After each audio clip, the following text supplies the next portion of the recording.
In the early 70s, OPEC didn't like what we were doing in Israel. Same old story.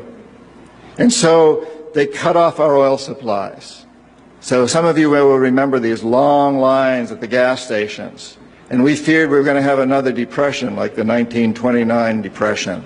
And so the U.S. Treasury Department came to me and other economic hitmen and said, listen, you know, we can't allow OPEC to blackmail us anymore. You guys got to come up with a plan so this will never happen again. We knew that that plan had to involve Saudi Arabia because it had more oil than anybody else, and it also, the House of Saud, the royal family, was corrupt and corruptible.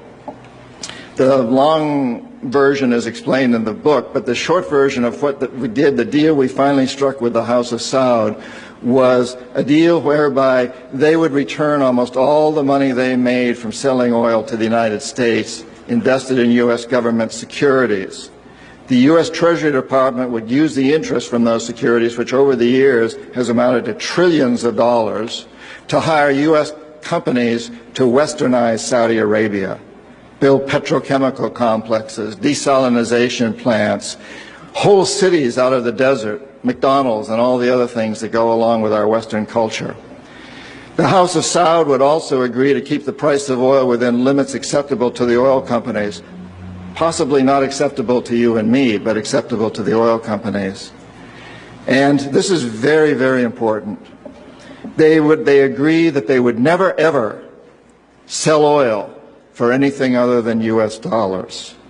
This happened in the early 70s, right after we'd gone off the gold standard because we were bankrupt, because we could not pay off our debts to European countries in gold. Nixon took us off the gold standard. And then we were stuck with a situation as why will anybody in the world use dollars?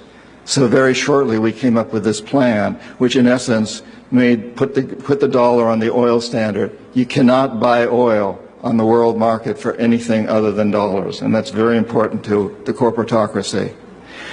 Our part of the bargain was we agreed to keep the House of Saud in power, in control. It was an amazing deal, the deal of the century. It was history-making, incredibly powerful deal that we struck with Saudi Arabia, and it's held. It's had some what the CIA calls blowback, unintended consequences. For example, one of the things that really pisses Osama bin Laden off is those McDonald's and those desalination plants and those petrochemical complexes surrounding Medina and Mecca, the two most sacred sites in Islam. And it pisses off a lot of other Muslims in Indonesia and all over the world. There's been some blowback, but on the whole, the corporatocracy looked at this as an incredible success. I had done my job. We economic hitmen did a great job with that one. So we decided that Saddam Hussein ought to accept something very similar. Now, probably a lot of you know that Saddam has been our boy for a very, very long time. You may remember Abdul Karim Qasim, who was president of Iraq in the early 60s. Qasim came up with a unique concept. He said, Iraqi oil ought to go to benefit the Iraqi people. How novel is that?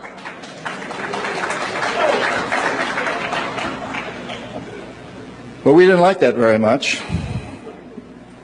He began to tax the oil companies, particularly the British and some American companies, and threatened to nationalize our oil companies. And so we decided that Qasim had to go. The CIA sent an assassination team. It was headed by a man who was still going through high school, an Iraqi citizen who was still going through high school. They riddled Qasim's car with bullets on the streets of Baghdad and missed him. The head of this assassination team was wounded and fled to Syria. His name was Saddam Hussein. He was a CIA agent in those days, an assassin for us. He failed. And so the CIA went directly, and this is all history, I'm not creating this. CIA went in and had Qasim publicly executed on Iraqi television. They put Saddam's cousin in charge. He became president of Iraq, and Saddam became vice president in charge of security. Eventually, as you know, he became president. He was our boy. He was our man. And so and we sold him a lot of, and gave him a lot of tanks. We built him, Bechtel built him big chemical, I don't know, my father-in-law was chief architect at Bechtel, built Saddam big chemical plants that were used, and we knew that they were used to make mustard gas and other chemical weapons that were being employed against the Kurds and later the Iranians. We knew this, but we sold him these things. And in the 1980s, we decided that Saddam Hussein ought to accept something similar to Saudi Arabia.